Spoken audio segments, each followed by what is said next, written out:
దేవుని పరిశుద్ధ నామమునకు మహిమ కలుగును గాక.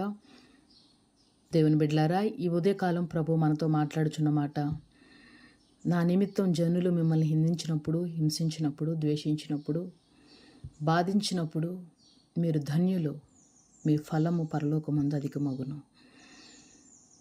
ద్వేషించబడుచున్న మీరు ధన్యులు. ఏ కారణం చేతనైనా మీరు ద్వేషించబడుతున్నారా? ఒకవేళ మానవ తప్పిదముల కొరకు ద్వేషించబడితే ఆ విషయంలో సరిచేసుకోవాలి. కానీ నిష్కారణంగా ద్వేషించబడుతూ, బాధించబడుతూ, గాయపరచబడుతూ నీవు ఉన్నట్లయితే నీవు ధన్యురాలవు, ధన్యుడవు అని దేవుడు చెప్తున్నాడు. నీకు ఈ లోకంలో ఫలం కలగపోవచ్చేమో, కానీ పరలోకమందు నీకు ఫలము అధికముగా ఉంటుంది.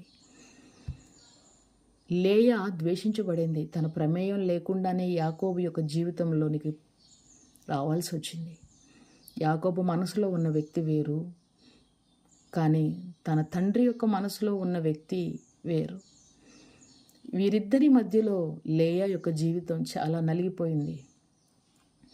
యాకోబు జీవితంలోకి వచ్చిన తర్వాత ఏ రోజు యాకోబు ఆమెను ప్రేమించలేదు. భర్త ప్రేమ కోసం ఎంతో పోరాడింది, చూసింది, కానీ ఏ రోజు దొరకలేదు. అయినను ఆ ద్వేషములో కూడా భర్తను విడిచిపెట్టకుండానే ముందుకు కొనసాగింది.